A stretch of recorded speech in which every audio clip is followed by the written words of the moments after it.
저희가 꼭 짚고 넘어가야 될 건 백신 얘기를 들어야 될 것 같습니다. 그러니까 이제 아까 뭐 100일 계획, 뭐 200일 계획 얘기 이제 나와 있는데 그러면 세피든 그다음에 국제백신연구소든 간에 지금 가장 주안점으로 두고 있는 그런 백신의 연구 분야라든지 또 뭐 플랫폼 분야라든지 이런 게 있으면 조금 소개해 주시겠습니까?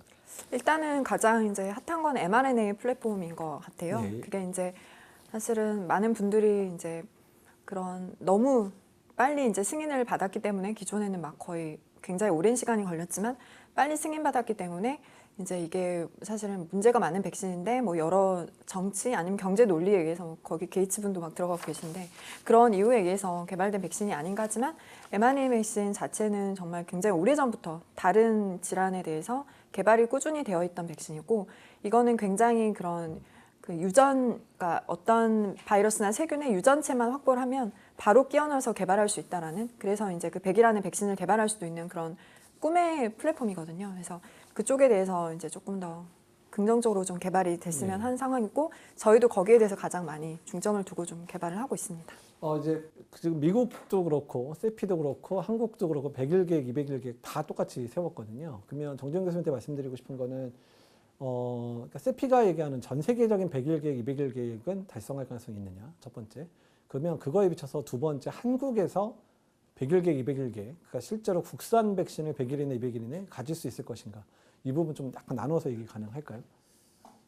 저는 일단 원망스러운 게 10진법의 세상이어서 12진법의 세상이었으면 144일이었을 텐데 근데 10진법이어서 100일인 거잖아요. 100일이죠. 근데 그 백신 개발이라고 하는 게 뒤에 실제로 이제 김선빈 교수님 계시는 이제 백신 개발단에서 하는 것도 있지만 처음에 중요한 건 그 감염병을 인식하고 병원체를 식별해내는 데까지 걸리는 시간도 사실은 거기에 들어가야 되는 거예요.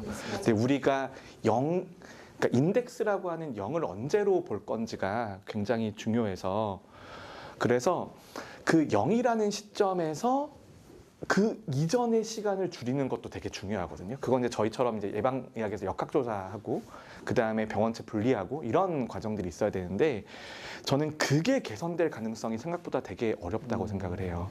그러니까 후 단위는 여러 번의 경험을 하고 단축을 하면 이건 이미 우리가 세팅을 한번 해봤기 때문에 좀 단축을 시킬 수가 있는데 근데 예를 들어서 뭐 서부사하라나 뭐 사하라 이남 지역에서 뭔가 원인불명 질환이 생겼는데 그게 우리가 실제 서구권으로 유입되기 전에 얼마만큼 사이에 그걸 식별해낼 수 있을 것인가.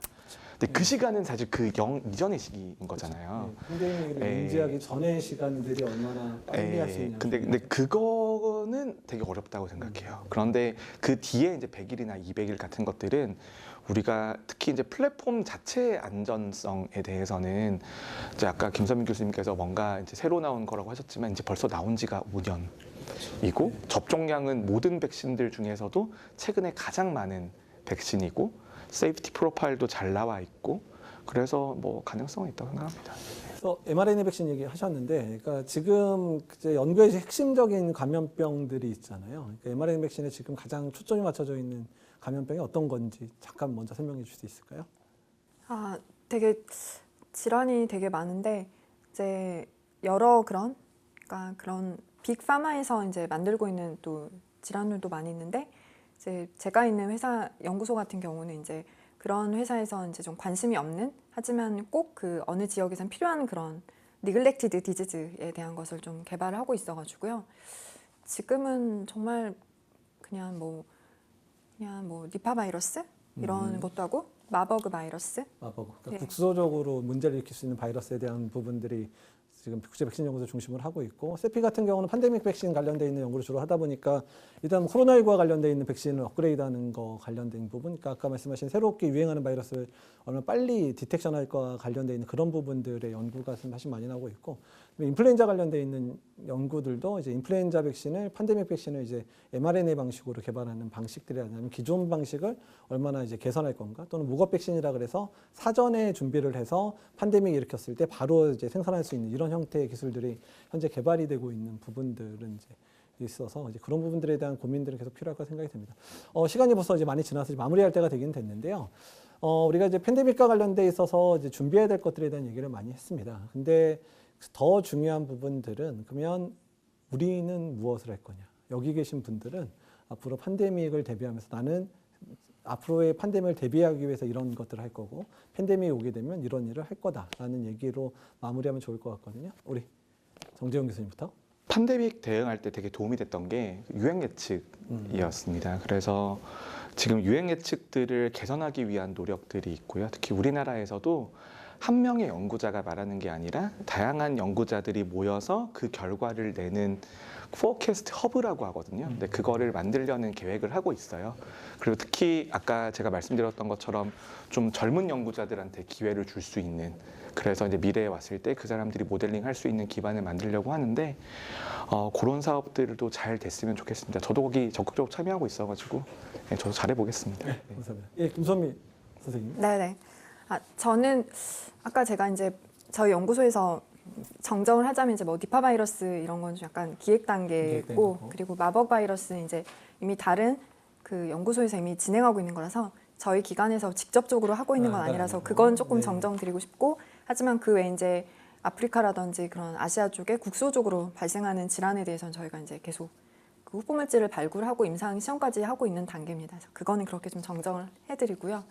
그리고 이제 저희가 앞으로 해야 될 거는 정재훈 교수님도 너무 잘 정리를 해주셨지만 어떤 그런 차기의 넥스트 팬데믹이라든지 그런 새로운 전염병이 올 건지에 대한 그런 그 감시 시스템을 구축하는 것도 매우 중요하다고 생각이 되고, 거기에 맞춰서 이제 예상되는 그런 질환이 실제로 이제 위기로 다가왔을 때 빨리 대응할 수 있는 여러 대책을 위해서 그 중에 하나가 이제 백신 개발이 되겠고요. 그리고 이제 거기에 대한 또 국가적인 지원이라든지 아니면 그 전 세계적인 지원이나 그 연구자들에 대한 지원도 필요할 걸로 생각이 됩니다. 예, 아무랬던 코로나19의 시기가 이미 지났고요. 사실 여기 계신 두 분뿐만 아니라 많은 분들로 인해서 우리가 코로나19를 이겨내는 데 많은 도움을 받은 건 사실입니다. 사실 오늘 이 두 분을 만나 뵙고 나면서 제가 느끼는 거는 그래, 아직 우리는 미래가 있고 또한 앞으로의 팬데믹이 발생하더라도 우리가 가지고 있는 이런 그 젊은 분들이 앞으로의 팬데믹 대비에 가장 중요한 역할을 해주실 거라 믿게 되기 때문에 조금은 안심이 되는 것 같습니다.